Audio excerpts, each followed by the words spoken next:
Autobots roll out until all are one.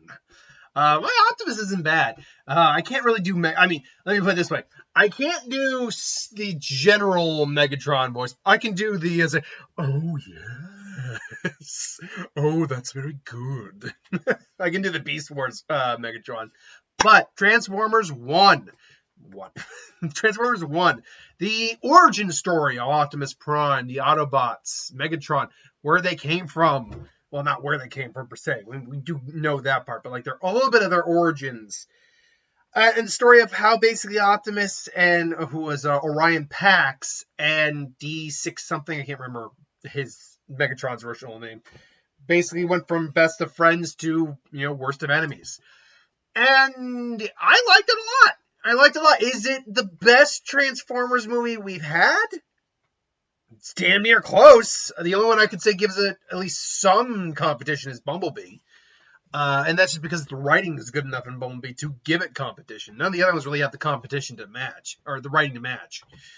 But yeah, it is a very good film. Now, I will say, one of the things people have been saying is that it's a little inside baseball. It's possibly a little too inside baseball. What does that mean? It means it's very heavy in lore. If you're a Transformers fan, you'll probably recognize a lot of the terms, a lot of the lore that's being spouted, and therefore this movie's kind of a bit more for you than the average fan.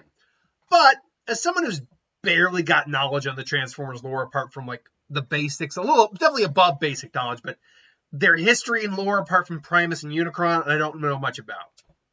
And so, for me, I was still able to follow it fine, but I'm also big into the nerd culture as it is, big into comic books, sci-fi, all that. So I'm someone who might be able to follow it regardless of not knowing a lot about it. That said, though, it really didn't matter that it really didn't matter that much. What it is ultimately is the story of these two friends and how we meet them initially and how they ultimately grow apart. And on that level, it did it in spades. It did it. You really understand the dichotomy between the two. You really understand what's different about the two of them. When we realize when the twist of the movie, which if you know at least a little bit, or even watched a Michael Bay film, you knew immediately what the twist was. And even so, I will say they're not being subtle with the possible villain. With the villains. Anyway, like, oh no, we know who it is. But when the reveal of a betrayal happens, it's the moment we see the turn, the immediate I've been betrayed, everything I know is a lie, I want payback in Megatron, or the man who would be Megatron. I'll just call him Megatron for what it is, and I'll call Optimus Optimus. And you also see the very quick, admittedly, but changing nature in the relationship between Optimus and Megatron. And it is kind of sad because you do buy these guys as best friends. These guys have each other's back. As you said, if you have my back, I have your back. And we see that, and it's kind of upsetting to see these two who were just great friends that had so much love for each other just go their separate ways and just, go down different paths. And it really does suck. And both Brian Tyree Henry and Chris Hemsworth capture that in their voice work. The vocal talents in this movie are fantastic. They really are. I heard about because Peter Cullen has retired from doing Optimus, but I heard it described very well when I heard Chris Hemsworth talk. I immediately got it.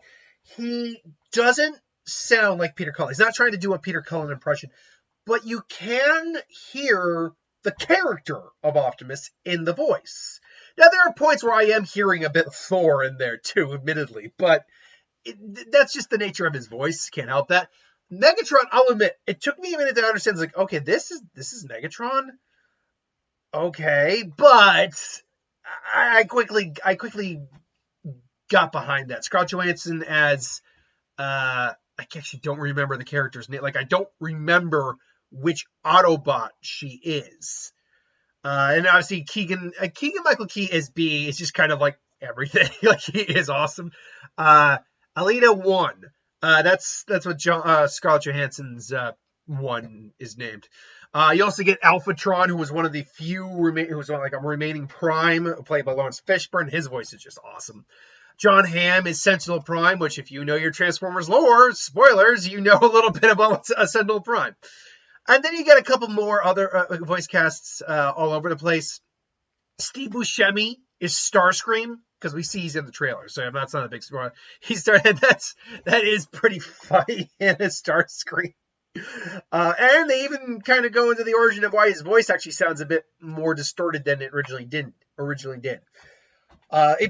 Visually, this movie looks fantastic. Like, I can understand why someone would want to go see this in 3D. I'm not a 3D guy myself, but I can understand why you'd want to see it in 3D because it looked great. It honestly looked fantastic.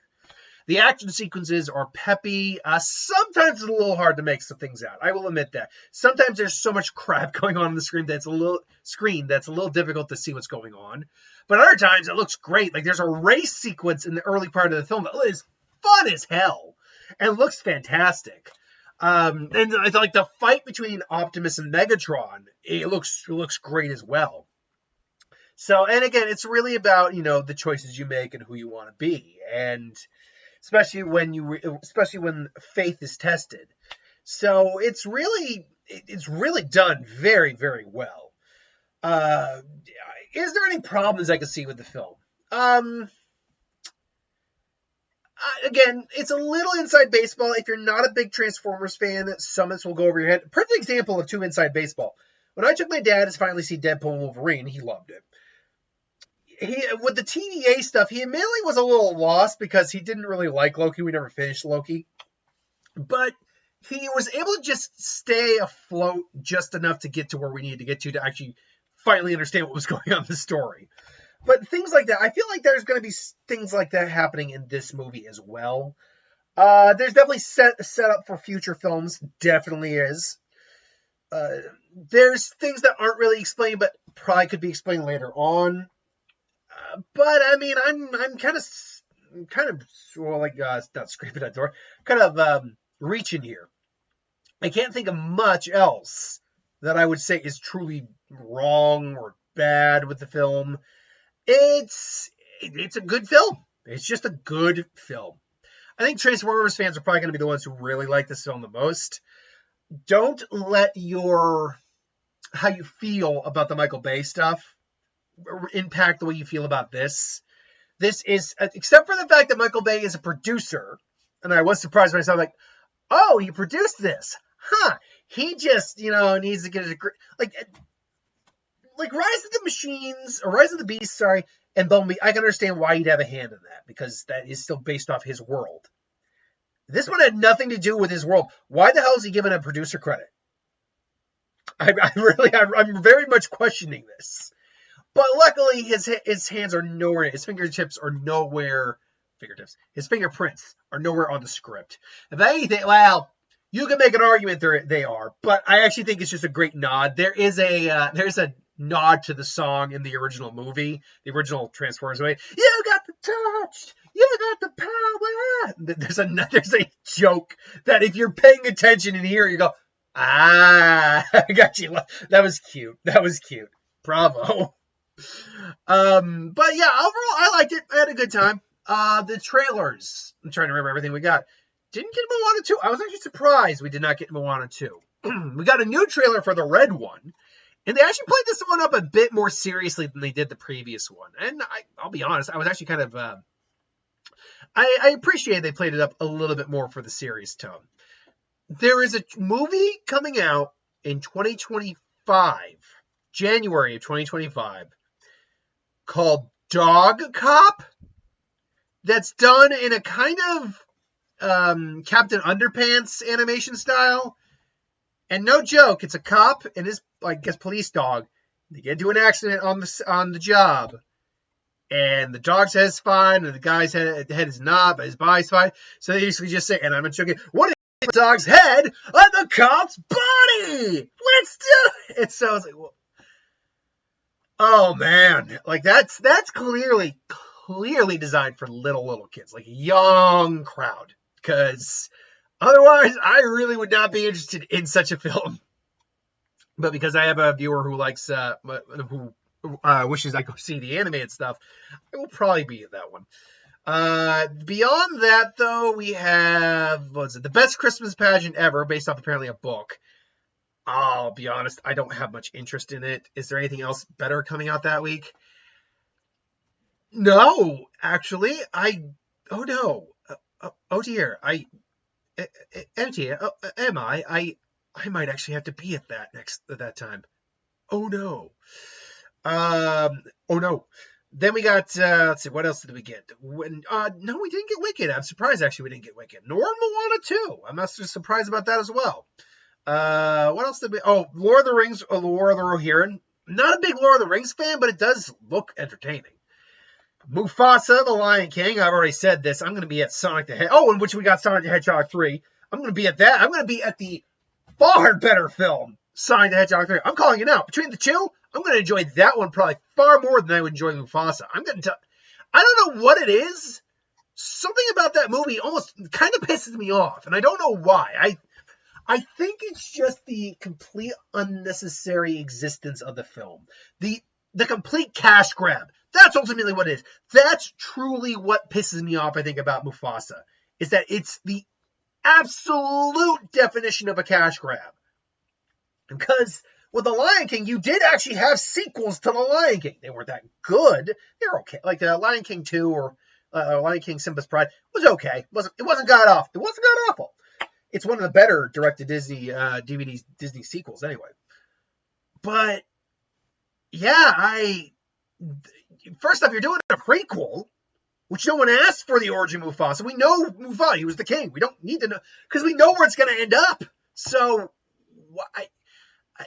now before you ask, well, what about Transformers 1? That's a prequel. No, it's not.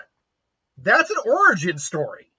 Wasn't that a prequel? No, because it's not a film that's in an existing franchise right now. It's a reboot of the Transformers, basically. It's a completely different IP within the Transformers line, because you got the Bayverse, you got, the Transformers, you got multiple different TV shows, which are different. So there are different continuities to Transformers, and this is just a different continuity. It's the first of its continuity. So that does not count towards a prequel. But yeah, I think maybe it's a prequel, so right out the gate, it's a cash grab. There's like no point to this movie to exist apart from making money. That's it. And I think that maybe that's what really irks me about it. Otherwise, I hope this film does well. It's made only like $75 million.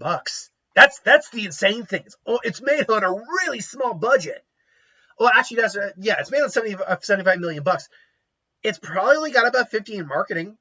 My guess. So you're looking at a film that hits about 125. That means that the film hits 190. It's good. Now, the film I've also heard is opening somewhere between 30 and 40 million. We'll see what happens opening weekend, obviously. Hopefully, it can maybe do a little above that. But honestly, let's just average that out to 35 million. That's just around half the budget. That's not a bad number. Normally, the cardinal rule is you should open around at minimum half your budget to stand a good shot, especially with the more expensive films than the bigger blockbusters.